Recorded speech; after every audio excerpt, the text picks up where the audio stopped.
Hello friends, welcome to optimistic studies. Optimistic studies में आप सभी का स्वागत है।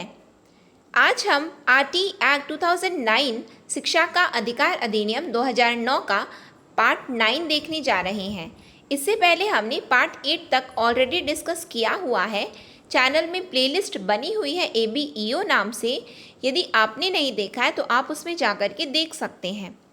यदि आप चैनल पे न्यू हैं तो चैनल को सब्सक्राइब कर लीजिए और बेल नोटिफिकेशन को ऑन रखिए, जिससे हम जो भी वीडियो डालें तो आप तक पहुंचती रहे। चलिए फिर हम सेशन को स्टार्ट करते हैं। सेशन को स्टार्ट करने से पहले मैं आप सभी को बताना चाहूँगी कि हमारे मोबाइल ऐप में ABEO कोर्स के पेपर 2 के लिए कोर्स चल रहा है। तो यदि आप इच्छुक हैं ज्वाइन करने के लिए, अपनी फुल लेंथ प्रिपरेशन करना चाहते हैं, तो आप इस कोर्स को अवेल कर सकते हैं, क्योंकि अभी इसमें 25% ऑफ का ऑफ़र चल रहा है, जो कि केवल 75 स्टूडेंट के लिए रखा गया था, क्योंकि इसका ओरिजिनल प्राइस 2999 है। तो आप भी 25% ऑफ का लाभ ले सकते हैं, क्योंकि अभी ये ऑफ़र वैलिड है और जहाँ पे आपको ये कोर्स पड़ेगा 2249 में। तो जल्द से जल्द आप अपना एनरोलमेंट करवा लीजिए। अधिक जानकारी के लिए आप हमें इस व्हाट्सएप नंबर पर व्हाट्सएप कर सकते हैं। साथ में इसमें कॉलिंग की भी व्यवस्था है, तो आप हमें कॉल भी कर सकते हैं। इस वीडियो के डिस्क्रिप्शन बॉक्स में जो है गूगल फॉर्म दिया हुआ है, आप उसमें अपना एनरोलमेंट कर लीजिए और साथ में उसमें मोबाइल ऐप की लिंक भी है। तो आप मोबाइल ऐप को भी डाउनलोड कर लीजिए और उसके बाद में आगे आप प्रोसीड कर सकते हैं। आप मोबाइल ऐप में जब जाएंगे तो आपको फ़ीस दिखाएगी 2999, लेकिन अभी इसको आपको पे नहीं करना है, क्योंकि फ़ीस 2249 है, क्योंकि अभी ऑफ़र वैलिड है। तो आपको यदि कुछ चीज़ ना समझ में आए पेमेंट से रिलेटेड, कि आपको 2999 ही दिखा रहा है और आपको ऑफ़र नहीं दिख पा रहा है, तो आप ज़रूर पेमेंट करने से पहले आप इस नंबर पर ज़रूर कॉल करके एक बार पूछ लेना, जानकारी ले लेना कि किस तरह से आप इस ऑफ़र को अवेल कर सकते हो। साथ में इसकी डिटेल्ड वीडियो मैंने बनाई हुई है और प्लेलिस्ट में है। ABEO नाम से जो प्लेलिस्ट बनी हुई है उसमें दिया गया है कि आप इस ऑफ़र को अवेल कैसे कर सकते हो। तो आप परचेज़ करने से पहले ज़रूर उस वीडियो को देखना, क्योंकि अभी ऑफ़र वैलिड है। ठीक है। साथ में मैं आपको एक और बात बताना चाहूँगी कि हमारी कोशिश ये है कि हम 50% सिलेबस जो है यूट्यूब पर ही कवर करें। इसके पीछे उद्देश्य ये है कि उन सभी लोगों को इसमें कवर किया जा रहा है जिनकी इच्छा है पढ़ने की, और ABEO कोर्स को वो ABEO कोर्स में और ABEO एग्ज़ाम के लिए वो अपीयर करना चाहते हैं, क्यों, और किसी भी प्रकार का सोर्स ना होने के कारण वो अपने कदम पीछे ले रहे हैं। तो उनके लिए ये हमारा एक इनिशिएटिव है, फ्री इनिशिएटिव है कि हम 50% सिलेबस जो है यूट्यूब में ही कवर करें। तो आप प्लीज़ ज़्यादा से ज़्यादा लोगों तक वीडियो को शेयर कीजिए, जिससे सभी लोगों तक ये वीडियो पहुंच सके। जो भी लोग इस ABEO एग्ज़ाम के लिए प्रिपेयर करना चाहते हैं उन तक ये वीडियो पहुंच सके। तो I request you all, please ज़्यादा से ज़्यादा लोगों तक शेयर कीजिए। उससे हमें भी एनर्जी मिलेगी कि ज़्यादा से ज़्यादा स्टूडेंट देखने के इच्छुक हैं, पढ़ने के इच्छुक हैं, तो हमें और भी ज़्यादा एनर्जी आएगी, क्योंकि आप ही हमारी एनर्जी हैं। एजुकेटर्स की एनर्जी स्टूडेंट्स ही होते हैं। तो आप यदि हमारा सपोर्ट करेंगे तो वीडियो जो है प्रॉपर आपके लिए 50% सिलेबस, जैसा कि हमने अपने इस फ्री इनिशिएटिव में ये लक्ष्य रखा है कि हम 50% सिलेबस यूट्यूब में ही कवर करें, तो बिल्कुल वो सिलेबस हमारा एक टारगेट है कि हम कवर कर पाएँ। तो प्लीज़ आप हमें सपोर्ट कीजिए, जिससे हर लोगों तक जो भी ABEO एग्ज़ाम के लिए प्रिपेयर करना चाहते हैं उन तक ये वीडियो पहुंच सके। तो चलिए फिर हम सेशन को स्टार्ट करते हैं, जहाँ पे हमें देखना है सेक्शन नंबर 18 से हमें आज देखना है। क्यों? क्योंकि इससे पहले हमने सेक्शन नंबर 17 तक कवर कर लिया है अपने पार्ट 8 तक। धारा 17 तक हमने कवर किया था, जहाँ पे हमने देखा था कि किसी भी प्रकार का शारीरिक दंड और मानसिक प्रताड़ना नहीं दी जा सकती है विद्यालय में। ठीक है। Prohibition of physical punishment and mental harassment हमने सेक्शन नंबर 17 में देखा था। आज हमें क्या देखना है? तो आज हमें देखना है सेक्शन नंबर 18, धारा 18। धारा 18 हमें क्या बोलता है? तो हमें बोलता है कि मान्यता प्रमाण पत्र अभी प्राप्त किए बिना किसी विद्यालय का स्थापित न किया जाना। क्या है? No school shall be established or no school to be established without obtaining certificate of recognition. अब हमें याद क्या करना है, यदि हम एक शब्द में याद करने की कोशिश करें तो हमें याद करना है सर्टिफिकेट ऑफ रिकॉग्निशन, मान्यता प्रमाण पत्र। किस धारा में दिया है, तो धारा 18 में दिया है मान्यता प्रमाण पत्र।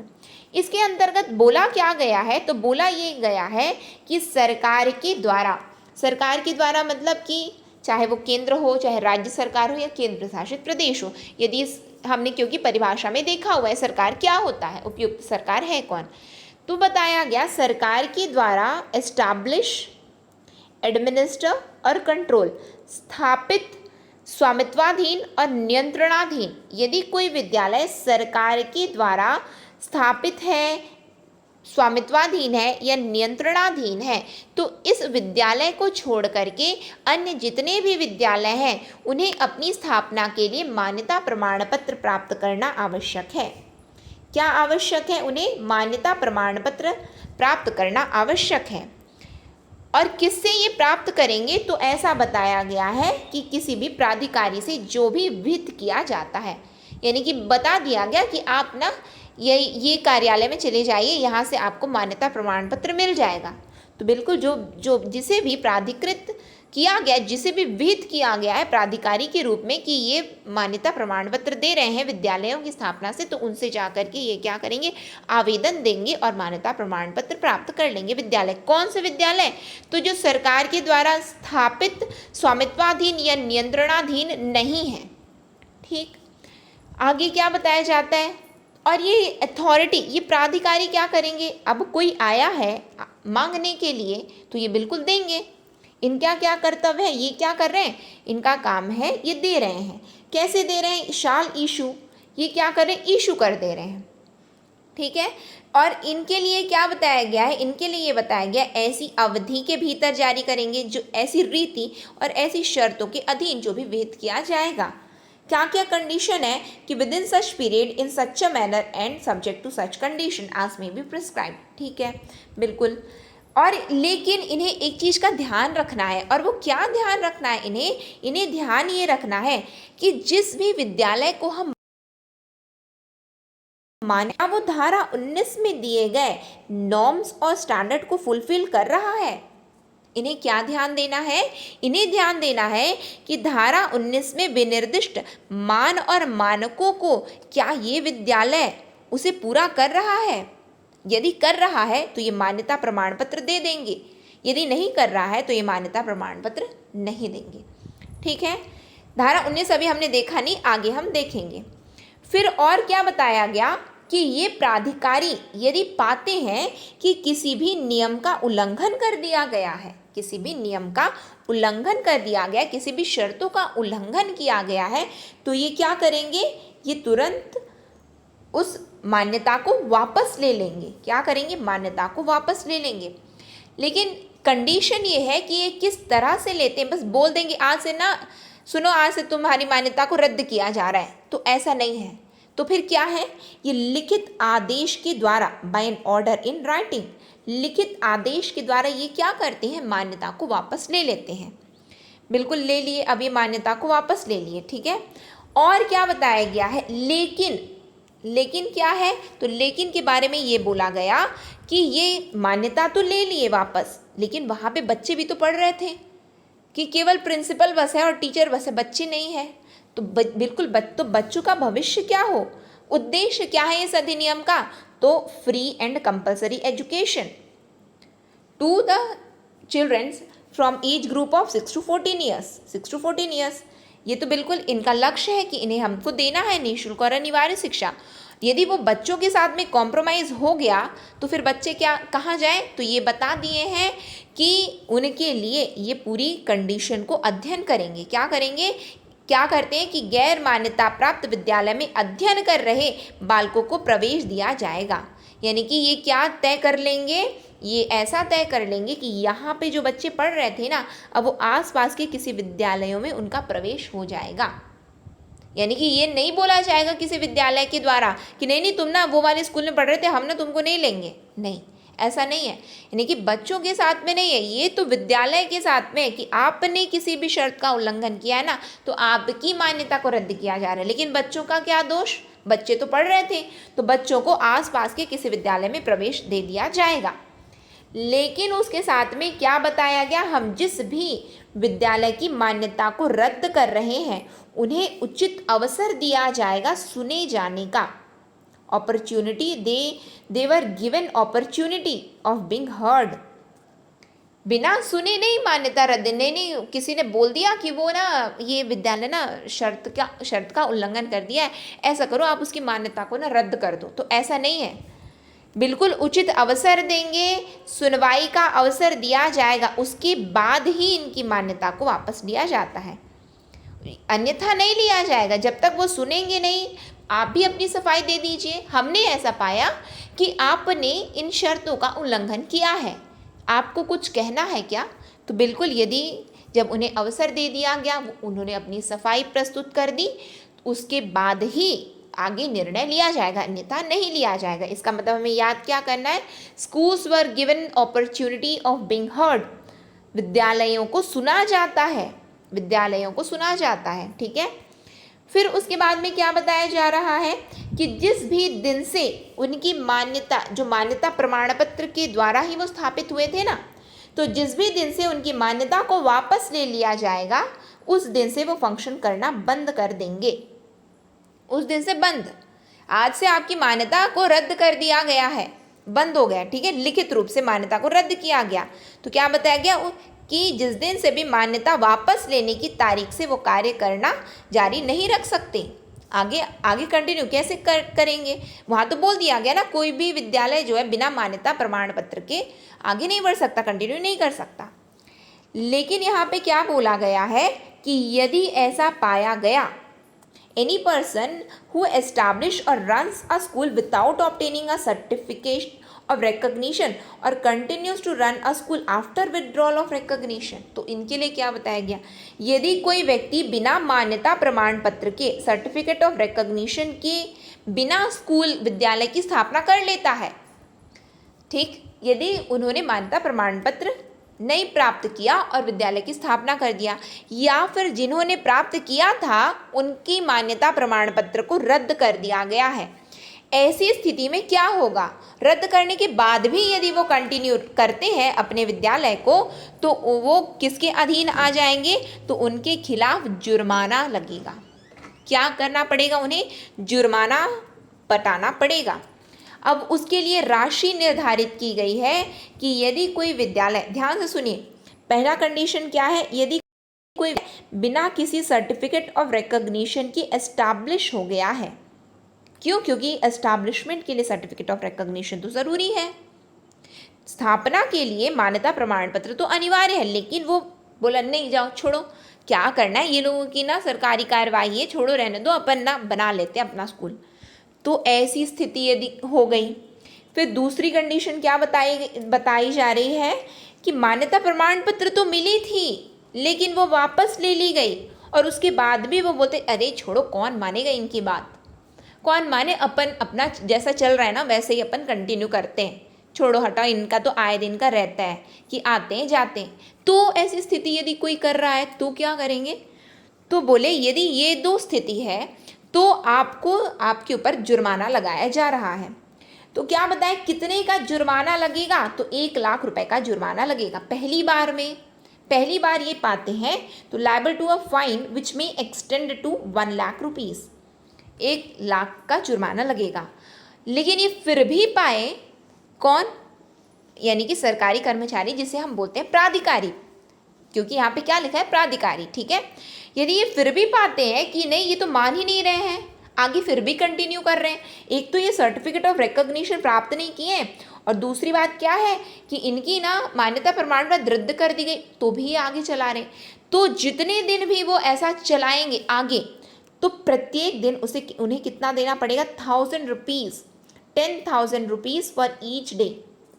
फिर पहली बार में ध्यान रखिए, पहली बार में 1 लाख रुपए पटाएंगे, किसी भी प्रकार का उल्लंघन किए, किसी भी प्रकार मतलब बिना मान्यता प्रमाण पत्र के स्थापित हो गए हैं, या फिर रद्द के बाद भी आगे कंटिन्यू कर रहे हैं अपने विद्यालय को, तो पहले कितना पटाएंगे, 1 लाख रुपए। उसके बाद फिर भी नहीं माने, फिर भी अड़ियल है और बोलते हैं हम नहीं मानते, तो बोले जितने दिन भी ओपन रखोगे ना, तो प्रत्येक दिन के लिए कितना देना पड़ेगा? 10,000 रुपये की राशि जुर्माने के रूप में आपसे वसूली जाएगी। प्रत्येक दिन 10,000 रुपये लिया जाएगा। ठीक है, ये याद रखने की चीज़ें हैं, ध्यान से आप लोग समझिए। तो यहाँ पे हमारा धारा 18 हो गया। अब हम आ जाते हैं धारा 19 में, सेक्शन नंबर 19। हमारा सेक्शन नंबर 19 क्या बोलता है? तो norms and standard for school, वहाँ पे हमने देखा था ना कि मान्यता प्रमाण पत्र तभी दी जाएगी जब वो धारा 19 के में जो भी मान और मानक है उसे वो फुलफिल करते हैं। यदि उन्हें पूरा करते हैं तभी क्या किया जाएगा? मान्यता प्रमाण पत्र दिया जाएगा। तो हम जान लेते हैं कि ये किस मान और मानक की बात कर रहे हैं, किस नॉर्म्स और स्टैंडर्ड की बात कर रहे हैं। तो ये बता दिए हैं यहाँ पे ही, क्या बता दिए? No school shall be established or recognised under section 19 unless it fulfils the norms and standard specified in the school. जो हमने वहाँ पे पढ़ा, यहाँ पे इन्होंने बता दिया कि बिना किसी भी विद्यालय को धारा 18 के अधीन तब तक स्थापित नहीं किया जाएगा या मान्यता नहीं दी जाएगी जब तक वह अनुसूची में विनिर्दिष्ट मान और मानकों को पूरा नहीं करता। फिर उसके बाद क्या बताया गया है? Where a school established before the commencement of this act does not fulfil the norms and standard specified in the schedule, it shall take steps full and standard at its own expenses within a period of 3 years from the date of such commencement। क्या बताया जा रहा है? ये बताया जा रहा है यहाँ पे क्या बोले, धारा 18 में क्या बोले? इनको मान्यता प्रमाण पत्र तभी दिया जाएगा जब धारा 19 के तहत में जो भी नॉर्म्स और स्टैंडर्ड है उनको वो फुलफिल करेंगे, और यदि नहीं करते तो नहीं दिया जाएगा। बिल्कुल हमने समझ लिया। ये बोल रहे हैं कि धारा 18 में वो स्थापित तभी होंगे जब नॉर्म्स और स्टैंडर्ड को फुलफिल करते हैं। अब ये यहाँ पे बता दिए कि नहीं हमारे पास कोई मान और मानक नहीं है, हमारे पास कुछ नहीं है नॉर्म्स और स्टैंडर्ड। ये क्या बोले, कहाँ पे दिया हुआ है?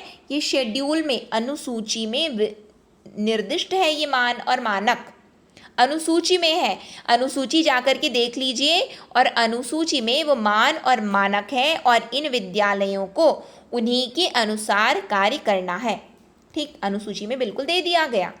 फिर उसके बाद में क्या बताया जा रहा है? उसके बाद में ये बताया जा रहा है, लेकिन क्या सभी विद्यालय 2009 और 2010 के बाद ही स्थापित हुए हैं क्या? उसके पहले क्या हमारे देश में कोई भी विद्यालय नहीं थे? तो बिल्कुल थे, तो विद्यालय थे, और वो भी बिल्कुल एकदम फंक्शनल स्टेज में थे। तो बता दिया गया यदि उनके लिए फिर क्या प्रावधान है। आप तो ये बोल रहे हो ना कि अब स्थापित होने के लिए आप मानक और मान और मानक देख रहे हो, लेकिन उससे पहले जो स्थापित थे उनके लिए क्या? तो ये बोले कि उनके लिए वो ऐसा करें अपने स्वयं के खर्चे से। ये जो अधिनियम है कब आया? तो 1 अप्रैल 2010 को आया। इस अधिनियम के लागू होने के 3 साल के भीतर वो अपने खर्चे से क्या करेंगे? वो कोशिश ये करेंगे कि वो सभी मान और मानक को फॉलो करें, यानी कि वो भी क्या करें, इसके दायरे में आए, यानी कि वो भी जो भी निर्दिष्ट किए जा रहे हैं, विनिर्दिष्ट है मान और मानक, उनको वो भी फॉलो करें। यदि कोई खर्चा आ रहा है तो हम नहीं देंगे, वो अपने खर्चे से करेंगे। ये बिल्कुल बता दिया गया, एट इट्स ओन एक्सपेंसेस। और क्या बताया गया? Where a school fails to fulfil the norms and standard within the period specified under subsection 2, the authority prescribed under subsection 1 of the section 18 shall withdraw recognition granted to such school in the manner specified under subsection 3 thereof। ये बोले कि यदि ये विद्यालय जो पहले से ही क्या थे, पहले से ही बिल्कुल फंक्शनल स्टेज में थे, लेकिन हमने क्या किया है, हमने उन्हें 3 साल की तो अवधि दे दी ना कि आप क्या करो, मान और मानकों को पूरा कर लो, हमने तो दिया आपको समय। और यदि वो फिर भी नहीं किए, वो भी बोला अरे छोड़ो, आए दिन ऐसे अधिनियम आते हैं, हमको नहीं मानना है। यदि ऐसा कंडीशन हो रहा है तो क्या बोल दिया गया इस अधिनियम में? तो उन विद्यालयों की मान्यता को रद्द कर दिया जाएगा। क्यों? क्योंकि हमने आपको समय दिया था, आपने नहीं माना, यह आपकी गलती है, आज से आपकी मान्यता को रद्द किया जाता है। ठीक है, फिर आगे क्या बताया जा रहा है, आगे अब इसमें ये बताया जा रहा है with effect from the date of withdrawal वो क्या करेंगे, no school shall continue to function. भले ही आप इतने साल पुराने स्कूल थे, लेकिन हमने तो 3 साल का आपको समय दिया और आपने फॉलो नहीं किया, तो आज से आपकी मान्यता रद्द, और उसके बाद से आप जो है जारी नहीं रख सकते अपने स्कूल को। ठीक है, ये क्या बताया जा रहा है इनके संदर्भ में। लेकिन ये पाते हैं कि फिर भी ऐसे स्कूल फिर भी कंटिन्यू करते हैं, तो इनके भी खिलाफ जुर्माना है। तो जुर्माने के लिए ये कौन से स्कूल हैं आपको समझ में आ रहा है, ये 2009-2010 से पहले जो स्थापित हुए थे, ये उनके लिए कंडीशन है। इससे पहले 18 में किसके लिए था, 18 में धारा 18 में किसके लिए था, तो धारा 18 में यानी कि इस अधिनियम के बाद जितने स्कूल स्थापित हुए उनके लिए था। ये किसके लिए, जो इससे पहले स्थापित हैं उनके लिए है। तो बोले कि यदि ये फिर भी ऐसा करते हैं, यानी कि इनकी मान्यता रद्द कर दी गई है, फिर भी ये नहीं माने हैं और आगे अपने स्कूल को कंटिन्यू करते हैं, तो इन्हें कितना जुर्माना लगेगा, 1 लाख रुपए। उसमें भी था 1 लाख रुपए, इनको भी कितना पटाना पड़ेगा, इनको भी 1 लाख रुपए का जुर्माना लगेगा। लेकिन 1 लाख रुपए जुर्माना तो दे दिए, उसके बाद भी नहीं माने, एकदम जिद्द में ही है कि नहीं, अरे छोड़ो, ऐसे नियम तो आए दिन आते हैं, ऐसे अधिकारी आए दिन आते हैं बोलने के लिए। ऐसा यदि कंडीशन है तो क्या बोल रहे हैं, उसके आगे भी यदि वो उल्लंघन करेंगे तो उन्हें प्रत्येक दिन 10,000 रुपये उनसे वसूला जाएगा जुर्माने के तौर पर। प्रत्येक दिन उनसे कितना वसूला जाएगा, तो 10,000 रुपये वसूला जाएगा जुर्माने के रूप में। ठीक है, बिल्कुल, ये तो उसमें भी था, ये हमने देख लिया। अब हम आ जाते हैं धारा 20 में, सेक्शन नंबर 20 में। सेक्शन नंबर 20 हमारा क्या बोलता है, power to amend schedule. Power to amend schedule यानी कि शेड्यूल में हमने क्या देखा, शेड्यूल में मान और मानक दिए हुए हैं, जो कि हम देखेंगे शेड्यूल को, है ना, कि क्या है क्या नहीं। तो इसमें क्या बताया गया कि ये संशोधन कौन ला सकता है आखिर अनुसूची में, तो इस अधिनियम में लिखा है कि केंद्र सरकार कौन संशोधन लाएगा, केंद्र सरकार। केंद्र सरकार किस तरह से लाएगा, तो अधिसूचना जारी करके। अधिसूचना जारी करके जो अनुसूची है उनमें संशोधन लाया जा सकता है। तो आपको याद क्या करना है कि अनुसूची में संशोधन कौन ला सकता है, अनुसूची में संशोधन केंद्र सरकार ला सकते हैं। कैसे, तो अधिसूचना जारी करके। Who amends the schedule, central government may amend the schedule by notification. Is that clear. आगे देखते हैं, आगे क्या बताया जा रहा है, ऐड भी करेंगे और सब्ट्रैक्ट भी करेंगे, कुछ जोड़ दें कुछ घटा दें। अब संशोधन किया जा रहा है तो चाहे जो इच्छा वो करेंगे।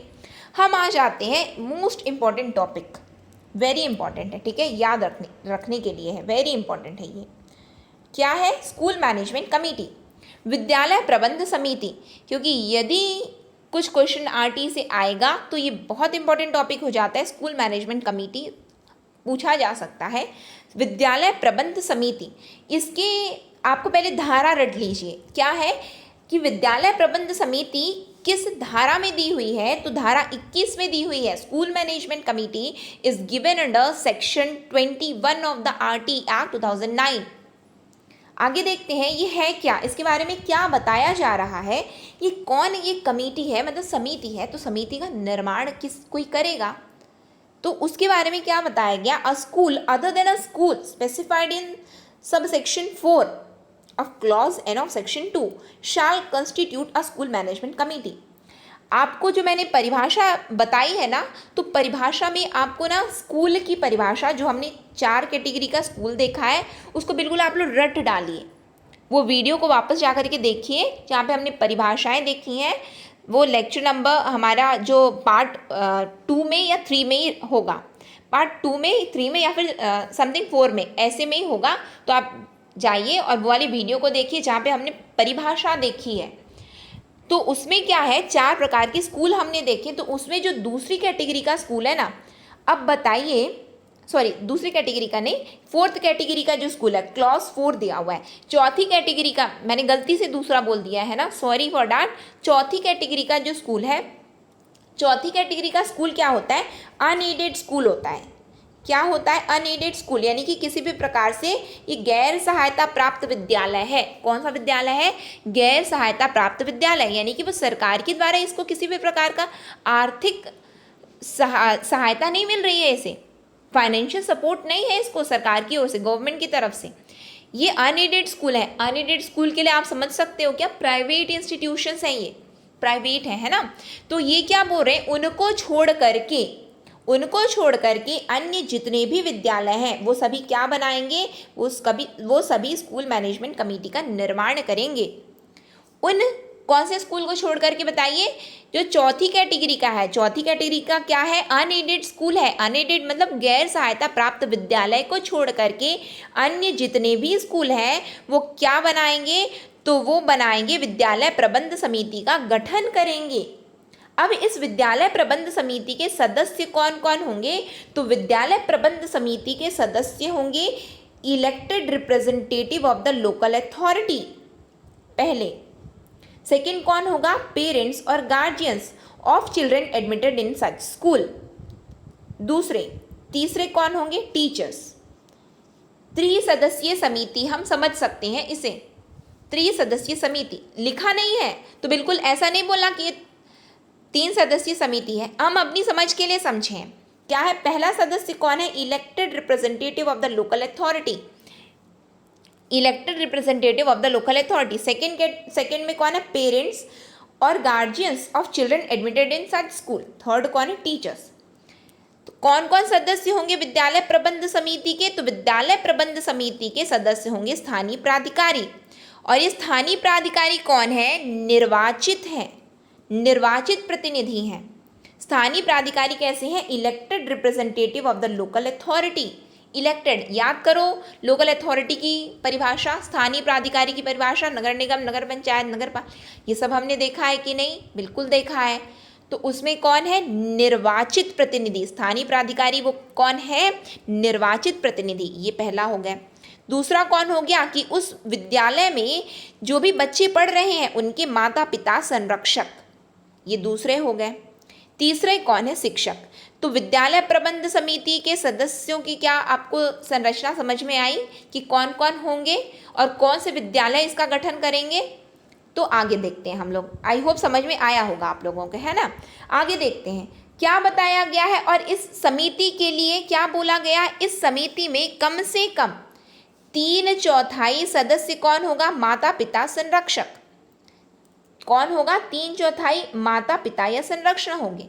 फिर क्या बताया गया है? फिर ये बताया गया है जो अलाभित समूह और जो दुर्बल वर्ग के बालक है ना, उनके जो माता पिता या संरक्षक है उनका भी समानुपाती प्रतिनिधित्व होगा। समानुपाती मतलब प्रपोर्शनेट रिप्रेजेंटेशन होगा।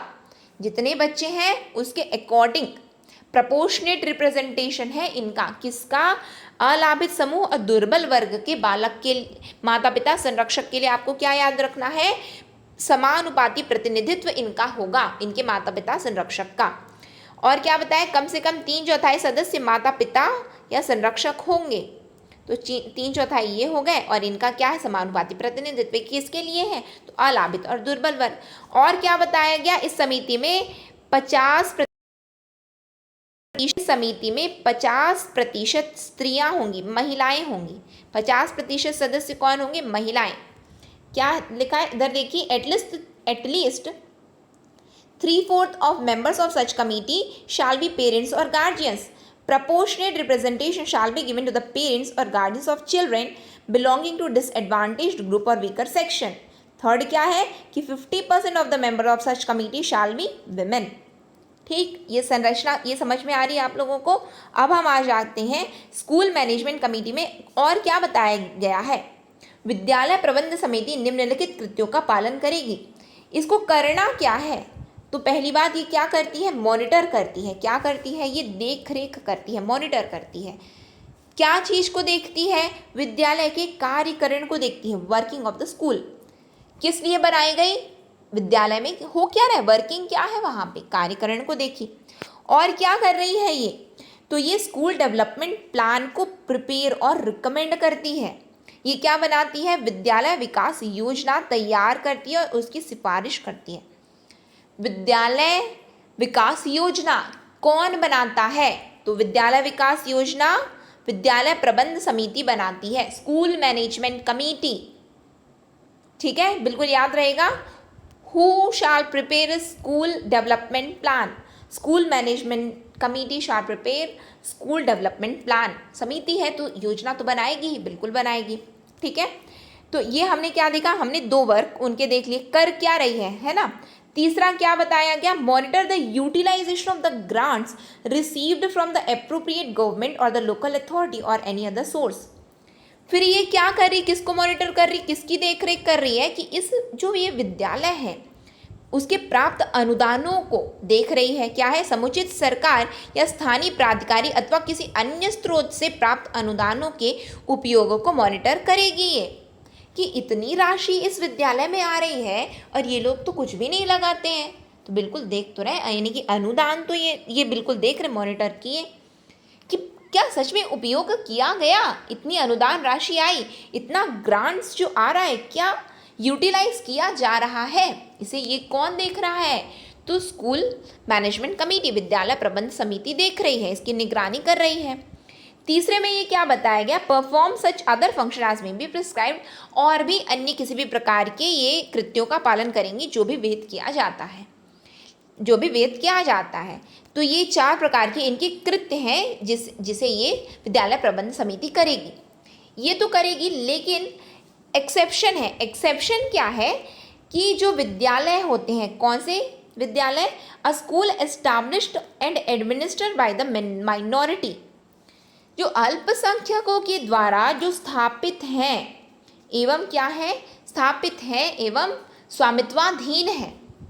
क्या बताया गया है कि जो अल्पसंख्यकों के द्वारा स्थापित एवं प्रशासित जो विद्यालय है, और ये अल्पसंख्यक कैसे हैं, based on whether based on religion और लैंग्वेज, चाहे वो भाषा के आधार पर हो चाहे वो धर्म के आधार पर अल्पसंख्यक हो, और इनके द्वारा यदि किसी विद्यालय की स्थापना एवं प्रशासित किया जाता है, या फिर हम बोल सकते हैं स्वामित्वाधीन है कोई विद्यालय। और दूसरी कैटेगरी क्या आती है कि ऐसे कोई विद्यालय जो कि सेकेंड कैटेगरी में आते हैं। सेकेंड कैटेगरी वाला याद करो, वो ऐसे विद्यालय हैं जो स्थापित तो खुद से हैं लेकिन एडमिनिस्टर किए जा रहे हैं और थोड़ी बहुत उन्हें सहायता अनुदान राशि के रूप में सरकार की ओर से प्राप्त हो रही है, सरकार की ओर से प्राप्त हो रही है। तो ये कौन सी है, सेकेंड कैटेगरी के स्कूल हैं। तो ये जो अल्पसंख्यकों के द्वारा स्थापित हैं और ये जो दूसरी कैटेगरी के जो स्कूल हैं, ये क्या करेंगे, ये केवल school management committee, the school management committee constituted under subsection in respect of these shall perform advisory function only. केवल ये क्या करते हैं, तो वो सलाहकारी संबंध कृत्यों का पालन करेंगे। केवल जो ये विद्यालय प्रबंध समिति है तो इनके संदर्भ में ये विद्यालय क्या करते हैं, केवल सलाह जैसे सुन लेते हैं। कोई भी चीज़ बोले तो उसको क्या करेंगे, सलाह जैसे सुन लेंगे। शाल परफॉर्म के संबंध में उसके अधीन गठित विद्यालय प्रबंध समिति केवल सलाहकारी संबंधी कृत्यों का पालन करेंगी। केवल सलाह जैसे, यानी कि वो बिल्कुल मानेंगी नहीं कि नहीं ये चीज़ बिल्कुल है तो बिल्कुल फॉलो ही करना, नहीं। कौन कौन से विद्यालय, तो अल्पसंख्यकों के द्वारा स्थापित एवं स्वामित्वाधीन, और दूसरे कौन से, ऐसे जो दूसरी कैटेगरी के विद्यालय, और दूसरी कैटेगरी के कौन है, स्थापित तो खुद से है लेकिन वो अनुदान राशि सरकार से भी प्राप्त कर रहे हैं। ठीक, फिर हम आ जाते हैं धारा 22 में। धारा 22 क्या बोला गया, विद्यालय विकास योजना, स्कूल डेवलपमेंट प्लान बनाएगा कौन, बताइए, तो विद्यालय प्रबंध समिति। तो क्या बताया गया है इसमें कि प्रत्येक विद्यालय प्रबंध समिति ऐसी रीति में जो विहित किया जाए एक विद्यालय विकास योजना तैयार करेंगे। ये तो हमने बिल्कुल देखा है, देख लिया है कि नहीं, बिल्कुल देखा है कि every school management committee shall prepare school development plan as such as may be prescribed। ठीक, फिर उसके बाद सिवाय किसके सिवाय, तो कौन नहीं बनाएगा, तो वही जो अल्पसंख्यकों के द्वारा जो स्थापित है जो विद्यालय, और जो दूसरी कैटेगरी में आते हैं, तो वो लोगों के बारे में क्या बताया गया, सिवाय किसके, तो सिवाय अल्पसंख्यक द्वारा स्थापित प्रशासित विद्यालय, चाहे धर्म के आधार पर हो या भाषा के आधार पर, या फिर जो उपखंड 2 में परिभाषित जो विद्यालय हैं, सिवाय उनको छोड़ करके हर एक विद्यालय क्या बनाएगा, स्कूल डेवलपमेंट प्लान बनाएगा, विद्यालय विकास योजना बनाएगा। ये क्यों नहीं बना रहे हैं, ये इसलिए नहीं बना रहे क्योंकि हम नहीं मानते, हम केवल सुनते हैं बस आपकी बात, हम सलाह जैसे सुन लिए, अच्छा लगेगा तो मान लेंगे, नहीं लगेगा तो नहीं मानेंगे। क्यों? क्योंकि इस अधिनियम में लिखा है कि इनके लिए ये केवल सलाहकारी के रूप में कार्य कर रहे हैं, इसीलिए ये लोग नहीं बनाएंगे। ठीक है, बाकी सब विद्यालय बनाएंगे।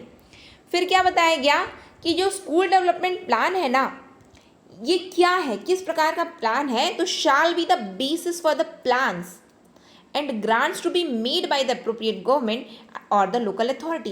ये किस प्रकार का प्लान बनाए हैं, बना तो रहे प्लान, तो याद करो विद्यालय प्रबंध समिति की क्या थी, मॉनिटर तो कर रही थी। क्या मॉनिटर कर रही थी, देख क्या रही थी बताओ, कि ये जो राशि आती है, अनुदान राशि आती है, क्या ये विद्यालय यूज़ कर रहे हैं, यूटिलाइज कर रहे हैं, उपयोग कर रहे हैं क्या, तो उसके लिए ये क्या बना दिए हैं, प्लान बना दिए हैं। ठीक है, और ग्रांट के लिए किसके द्वारा अब ये आ रहे हैं, जैसा कि हमने क्या देखा, सरकार के द्वारा समुचित प्राधिकारी, जो भी स्थानीय प्राधिकारी हैं, सरकार के द्वारा ये जो अनुदान राशि के लिए ये क्या बना रहे हैं, ये योजना तैयार कर रहे हैं अनुदान राशि के लिए। ठीक है, कि और वही आधार बनेगा, किसका आधार बनेगा, कि अब जो आगे की योजना है और अनुदान के लिए इनकी ही योजना क्या बनती है, आधार बनती है। ठीक है, अब हम आ जाते हैं धारा 23 में। धारा 23 में क्या बताया गया है हमें, तो qualification for appointment and terms and condition of service of teachers, शिक्षकों की नियुक्ति के लिए अर्हताएं और सेवा के निबंधन और शर्तें, क्या बताया गया, qualification for appointment and terms of condition of services and condition of services of teachers. तो इसमें क्या बताया जा रहा है, तो इसमें ये बताया जा रहा है कि जिस किसी के पास भी न्यूनतम अर्हताएं हैं, यानी कि न्यूनतम क्या है, इनके पास न्यूनतम अर्हताएं हैं, उन्हें क्या किया जाएगा, उन्हें टीचर के रूप में बिल्कुल नियुक्त कर दिया जाएगा। Any person possessing minimum qualification as led by an academic authority authorized by the central government shall be eligible for appointment as a teacher। जिस किसी के पास भी न्यूनतम अर्हताएं हैं, अभी अर्हताएं कौन डिसाइड किया, तो आपको ना अपने एरिया में स्कूल में जाना है, तो बताइए अर्हताएं कौन डिसाइड करता है। यदि आपको अपने एरिया की किसी स्कूल में एज अ टीचर जाना है, तो अर्हताएं कौन डिसाइड किया, तो एकेडमिक अथॉरिटी। यहाँ पे विद्यालय की बात हो रही, विद्यालय के संदर्भ में ये नहीं बताया जा रहा है कि क्या है, कौन सा विद्यालय कौन सा नहीं, बस क्या बोल दिया गया, कौन है, तो शिक्षा प्राधिकारी, एकेडमिक अथॉरिटी डिसाइड करते हैं। और एकेडमिक अथॉरिटी कौन है, तो एकेडमिक अथॉरिटी को ऑथराइज कौन करते हैं, तो केंद्र सरकार। केंद्र सरकार के द्वारा ये चिन्हित किए जाते हैं, क्या किए जाते हैं, कि क्या बताया गया, कोई व्यक्ति जिसके पास केंद्रीय सरकार द्वारा अधिसूचना द्वारा प्राधिकृत किसी शिक्षा प्राधिकारी द्वारा, यानी कि केंद्र सरकार के द्वारा इन्हें बोल दिया गया, किसी व्यक्ति को बोल दिया गया आज से आप ना शिक्षा प्राधिकारी हैं, और आप जो है अर्हताएं, न्यूनतम अर्हताएं आप डिसाइड करोगे टीचर्स के लिए, शिक्षकों के लिए, कि किस तरह से शिक्षकों की नियुक्ति करनी है। बिल्कुल एकेडमिक अथॉरिटी ने डिसाइड कर दिया है कि आपको ग्रेजुएशन चाहिए, पीजी चाहिए, इतने साल का एक्सपीरियंस चाहिए, ऐसा चाहिए, वैसा चाहिए। तो बिल्कुल यदि आप फुलफिल करते हो तो शिक्षक के रूप में आपकी नियुक्ति हो जाएगी। Where a state does not have adequate institution, यदि शिक्षकों की ट्रेनिंग के लिए यदि किसी राज्य में प्रावधान नहीं है ना, तो क्या बताया गया है, तो उनके लिए are not available in sufficient numbers, तो उनकी ट्रेनिंग के लिए क्या करना है, where a state does not have adequate institution offering courses और ट्रेनिंग इन टीचर एजुकेशन और teacher possessing minimum qualifications as laid down under subsection 1 are not available in sufficient numbers. तो ऐसी स्थिति में क्या होता है, तो the central government may if deems necessary by notification relax the minimum qualification required for appointment as a teacher for such period not exceeding 5 years as may be specified in that notification। इसका क्या मतलब है, समझिए पहले। ठीक है, क्या बोला गया कि पहली बात तो केंद्र सरकार ने किसी भी प्राधिकारी को नियुक्त कर दिया है शिक्षा प्राधिकारी के रूप में, और अब ये शिक्षा प्राधिकारी ही, एकेडमिक अथॉरिटी ही डिसाइड करेंगे कि क्या है मिनिमम क्वालिफिकेशन, किसके लिए है, तो टीचर्स के लिए है, टीचर्स की अपॉइंटमेंट के लिए है। न्यूनतम अर्हताएं कौन डिसाइड किया? तो शिक्षा प्राधिकारी डिसाइड किए। शिक्षा प्राधिकारी कौन थे? तो ये केंद्र सरकार द्वारा चिन्हित व्यक्ति हैं, संस्थाएं, जो भी है, मान लीजिए, है ना। फिर दूसरी बात क्या बोली गई? यदि किसी राज्य में शिक्षकों के प्रशिक्षण के लिए यदि पर्याप्त सुविधा नहीं है तो क्या किया जाए? तो ऐसा किया जाए कि केंद्र सरकार ऐसी स्थिति में 5 साल का रिलैक्सेशन दे देगी। 5 साल का रिलैक्सेशन देगी कि ठीक है, आपके पास ये न्यूनतम अर्हताएं नहीं है ना शिक्षक बनने के लिए, आपको हम 5 साल की समय अवधि देते हैं, हम आपको समय दे रहे हैं। 5 साल में वो अर्हताएं आप पा लीजिए, ग्रहण कर लीजिए, उसके बाद में आप एज अ शिक्षक, एज अ टीचर आपकी अपॉइंटमेंट हो जाएगी। रिलैक्सेशन दिया कौन? तो केंद्र सरकार। कितने साल का? नॉट एक्सीडिंग 5 ईयर्स, 5 साल से अधिक नहीं, 5 साल तक का। क्या बोला जा रहा है इसमें? कितने? 5 वर्ष से अनाधिक, यानी कि अधिक नहीं होना चाहिए, यानी कि नॉट एक्सीडिंग 5 ईयर्स, 5 साल तक में हो जाएगा। ठीक है, ये कहाँ बोला गया है? ये बताया जा रहा है शिक्षकों की नियुक्ति के संदर्भ में। और क्या बताया गया? Provided that a teacher who at the commencement of this act does not possess minimum qualification shall acquire such minimum qualification within a period of 5 years.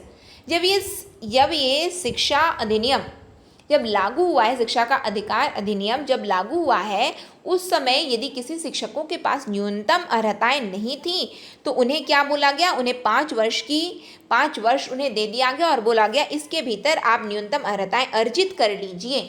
आप अर्जित कर लीजिए न्यूनतम अर्हताएं। कितने साल के लिए? 5 साल के लिए।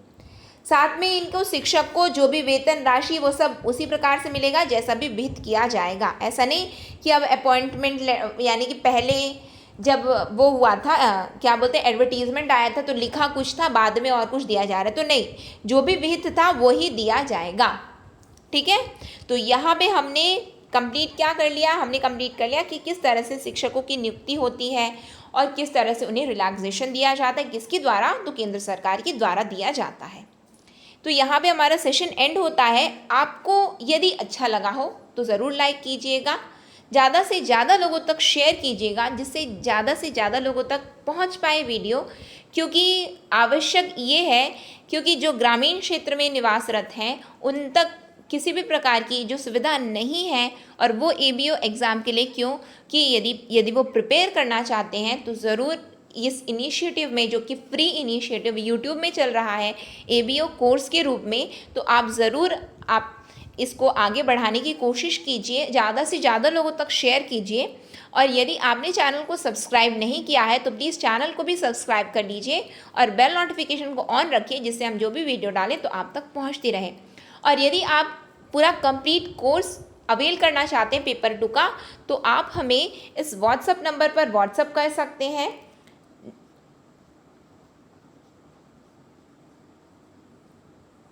इस व्हाट्सएप नंबर पर व्हाट्सएप कर सकते हैं, कॉल भी कर सकते हैं अधिक जानकारी के लिए। किसी भी प्रकार की कोई भी आपको जानकारी लेनी है तो साथ में आप मोबाइल ऐप, जिसकी लिंक डिस्क्रिप्शन बॉक्स में है, कमेंट सेक्शन में भी पिंड है, वहाँ से आप मोबाइल ऐप को डाउनलोड कर लीजिए। वहाँ पे भी आपकी सभी क्वेरी रिजॉल्व कर दी जाएंगी। हम नेक्स्ट सेशन में बहुत जल्द मिलेंगे। नेक्स्ट सेशन तक के लिए optimistic learning. Thank you for the session.